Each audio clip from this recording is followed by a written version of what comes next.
Well, hello everyone. This is Al-Fadi, and I'd like to welcome you to another series that will focus on the Quran. This one is going to deal with the so-called qira'at and ahruf controversy, which is probably something that everybody is now becoming more and more familiar with for various reasons. But I'll leave that until a later time during this series that we will discuss this. When I say we, I mean myself. And who else is more qualified to talk about these topics other than our dear brother, Dr. Jay Smith? Jay, thank you so much, as always, for agreeing to be with us, for taking time to do these amazing series. And it's been timely, to say the least. So what is it, Jay, that we are going to deal with in this particular series? Well, Al-Fadi, this is something that has really come and blown up all over the world in the last 2.5 months. We're now in 2020. Back in 2016, we introduced this to a place called Speaker's Corner. Many people know about Speaker's Corner. It's unique in the world. It's the only place on earth where you can say anything you want. It's considered to be the bastion of freedom of speech, and it's been around for about 160 years. We would go down there.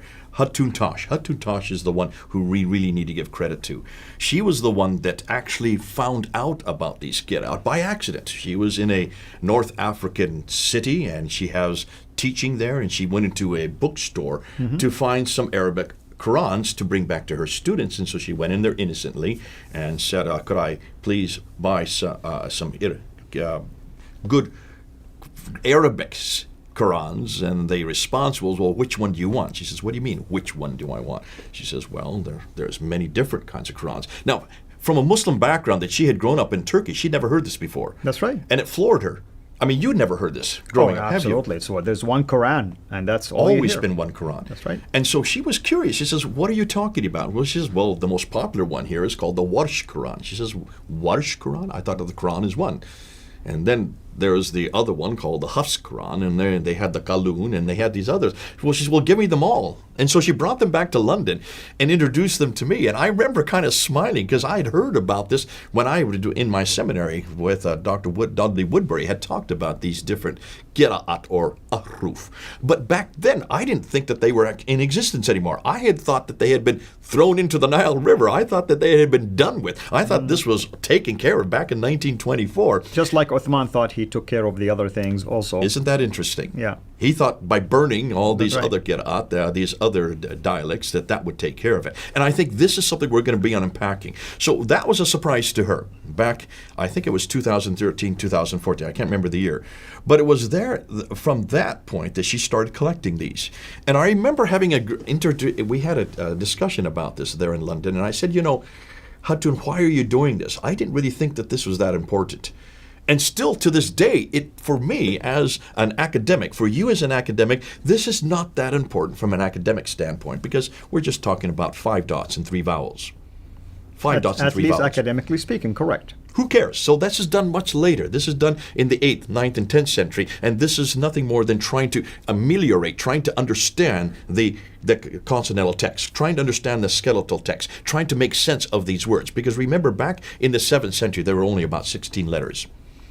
But they were 16 letters, could be spoken and could be pronounced many different ways. So they had to find out some means to delineate which letters like a little smiley face would be, and they came up with 5 different letters just with one smiley face. That was introduced in the 8th century, and from the 8th century then, once you had all these dots, 5 dots and 3 vowels, you can get lots and lots of combinations.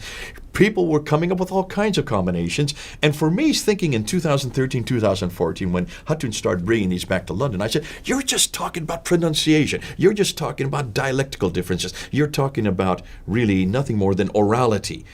But that's not really the real battle, Hatun. The real battle is with the consonantal skeletal text itself. And she says, no, Jay. You don't understand. You're thinking as an academic. You're thinking as an American. I come from this world. I am a Muslim. I have grown up a Muslim. And in my household and in every one of my years growing up, I've always heard one narrative. There is one Quran. There's only one Quran. And what's so interesting is that even if I were to take these Qurans and go, let's say, to my home back in Saudi, and say these are different Qurans, they'll laugh at me and say they're all the same Quran. Exactly. That will be the response. And what she has grown up hearing, and what I have always been told, but I didn't really think it through, is there is not one word changed, there is not one letter changed. Correct. The same letters in the Quran that we have today, here it is right here, this is the Quran we have today, is exactly the same as that which was revealed to Muhammad between 610 and 632. Exactly the same letters, the same words. In some cases, they would say even the same dots and the same vowels as that which was finally canonized and written down in its final form at the time of 652, the time of Uthman. Exactly the same that exists in heaven. That's what she's been told. Now, is that what you were told when you were a Muslim? Absolutely. It's the exact same Quran. That's why the Bible has always been under attack, because Muslims will always make the claims that, hey, you guys have different Bibles, but we have only one Quran. You can't make this claim, we can. I've heard that for 38 years. I've always heard that. This is the only book that can be traced back to its origin. You can't make that claim. This is the only book that has never changed. You can't make that claim. This is the only book that is eternal. You can't make that claim. This is the only book that has retained its eternality, has not been touched by human hands. You can't make that claim. And I've said, yes, of course, I would never make that claim about the Bible. We don't need to make that claim about the Bible. We have never, for a very good reason, because we know it was written by men. We even know the names of the men that wrote each book. We put their names at the head of each book. Inspired by God, absolutely. But inspired by God, but not written by God, verbatim. And they're making an even bigger claim, and we're going to get into this later on. I don't want to really steal the thunder for right now. But can you understand what Hutton was saying to me back in 2014? She was saying, Jay, wake up, wake up, wake up. Let me, believe me, this will destroy every Muslim's faith. Because every Muslim, and she's talking about 99.9% of Muslims. That is the Muslims who are here in the traditional world, the Muslims that are in where she came from, in Turkey, the Muslims that are on the street, the Muslims that are in their homes, who have always been drilled this in their head, that there is only one Quran, that God preserves that Quran, that God does not allow any human interference, that God guards it. And therefore the Quran that we have in our hand today is the same as the Quran that is in heaven, the same that was given to Muhammad, the same that was written by Uthman. Therefore, to even suggest that there's another Quran or a second Quran or a different Quran destroys everything that she grew up with. And she says, Jay, that's the impact. We've got to collect these Quran. So she did so. She started collecting them. Now, she didn't go to these countries herself. She had friends who were in the certain country, like, say, Morocco, or they were there in Jordan, or they were there in Yemen. Those are the three major countries. And she says, when you go there, go to the bookshop and ask them, I need this one. I need Qalun. I need Nafi. I need Ibn Kathir. And she knew all the names because they're right there in Wikipedia. You can go up on Wikipedia. Go, and I encourage any of you who are listening to this, you Muslims, go to Wikipedia and look at the 30 names, the 30 different canonical qira'ats, the 30 different qira'at Qurans. And Samuel Green also on the Answer in Islam website did invest on listing these total of 30, if you wish, the 10 plus the 2 for each one of them, two narrators.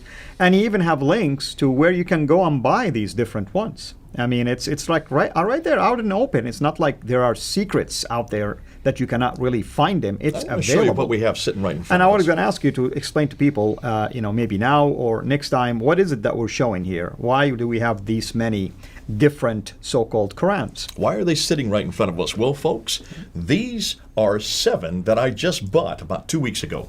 I got these online. You can buy these online. These are 7 different Qira'at Qurans. That's what we're going to get into. We're going to go look at not just these 7. These are 7 of the 30. 4 of them are from the 7, and 3 of them are from the other 21 that we're going to talk about. Right. Or in this case, we're going to get into that because we're going to talk about the 7, then the 10, then the 30. But these ones you can buy. I got these from Illinois. These are here in the United States. And I would encourage any of you who want to get into this field, buy them up now, because they're going to stop this once they realize how public we're going to make this, that every one of these Qurans that you see here is different.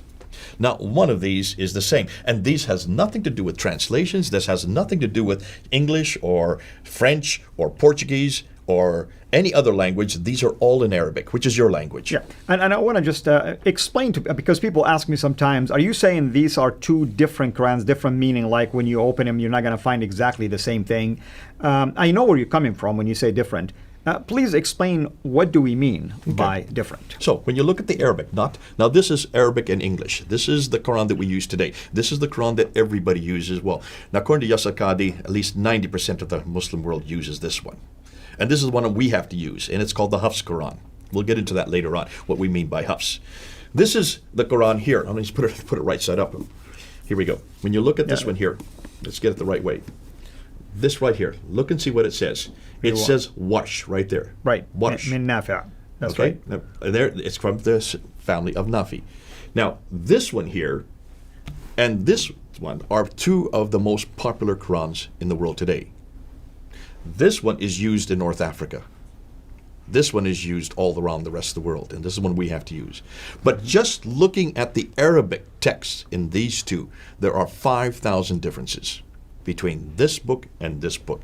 Yet I've always heard from every Muslim in every corner, in every debate, in every discussion, that the Quran is exactly the same. And there's not one letter, not one word different. That's exactly what I want you to say. When we say different, we're talking from a Muslim standpoint, folks.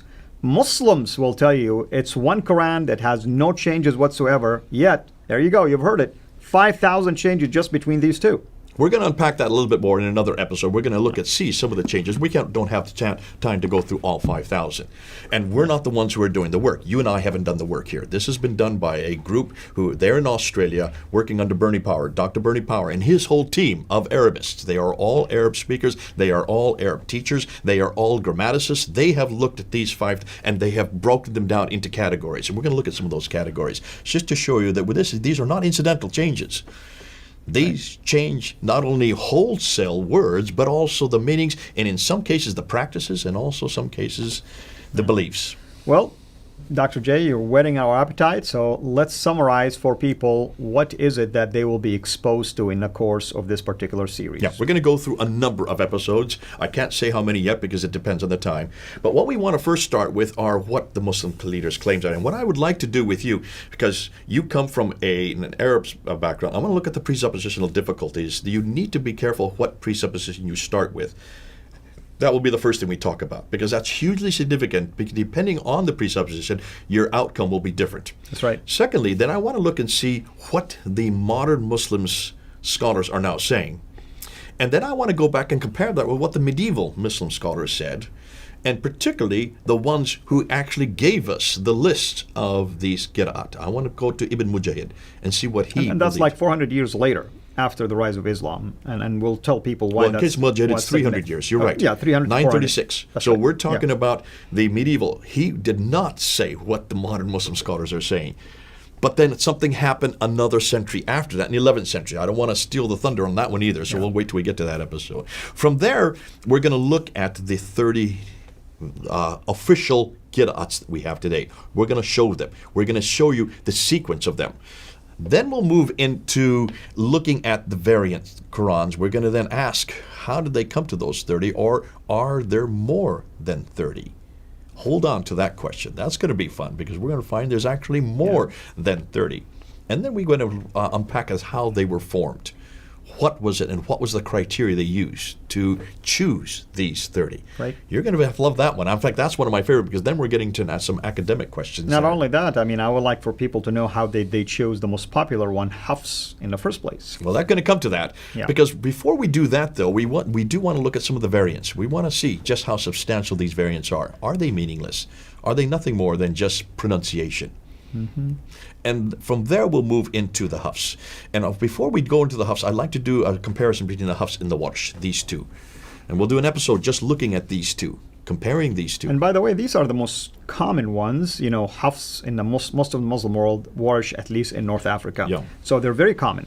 That's why I want to talk about, because they're the ones that most people know about. We could do this with the other 28. But we're going to look at just those two because they are the most common. Once we do that, then I want to look and see how is it the Hafs was chosen, and whether or not he should have been chosen. And what we're going to find out, they should never have chosen Hafs. Mm-hmm. He is one of the least legitimate of all the 30 qira'ats to have been chosen. At the end, then, we're going to conclude and bring it all together. And we're going to come and we're going to walk it through and show how much of impact, so that people can use this in their own conversations, and also so Muslims will be able to come to some type of conclusion. So I like to see Muslims come to conclusions, because after we finish these episodes, I want to see if any Muslim can stand up in public and say that there is only one Quran. I'd like to see if they can say this. And if they do, I'd like to see how they support it. Because after today, especially after that interview that happened 2.5 months ago between Yasser Qadhi and Muhammad Hijab, after that interview, which blew the whole thing open, I'd like to see how Muslims can really make this claim, continue to make this claim today. Interesting. Well, you've heard it, folks, and obviously we are going to unpack all of this in a number of episodes. We don't know yet how long it's going to take us, simply because it's deep topics, and every one of those topics might take us a couple of episodes if we feel like it's necessary to unpack it at a deeper level. With that said, if you are a Muslim watching this, we truly encourage you to reassess your presupposition about the Quran. It is extremely important for you to realize that you've been told a lie that you yourself cannot substantiate anymore. And if you've been told a lie about the book that is the source of your faith, what does that say about everything related to your faith, your journey, and your destiny, eternal destiny, that is? If you're a believer in Christ and watching this, and you are engaged with Muslims in terms of dialogues and things like that, we're not doing this, me and Dr. J, because we want you to attack Muslims. We want you to reach out to them, to reason with them, and hopefully this will provide even a better bridge for you to try to bring them to Jesus. It's not about attacking, it's not about insulting, it's not about mocking, it's about inviting to accept the Lord. Thank you again, everyone, for watching this. Thank you, Dr. J. We look forward to the episodes that will follow. And I encourage you, of course, to take notes, share these videos, watch them over and over again. And if you have any questions, as always, reach out to me or to Dr. J, and we'll do everything possible to respond back to you. Or even if you have thoughts and ideas, we welcome any of that. You never know. Some of your thoughts and ideas can help us even come up with follow-up series as well. Thank you, everyone. God bless you. And until we see you again next time, have a blessed day. Thank you for watching this video. Be sure to like and subscribe to our channel, CIRA International. Also, click on the bell so that you can receive notifications whenever we publish a new video or we go live. And I would like to appeal to you to consider becoming a Patreon patron by clicking on the link right below, and that way you can give towards the production of these videos. There are also other options for you on how you can give to our channel. So thank you from the bottom of my heart.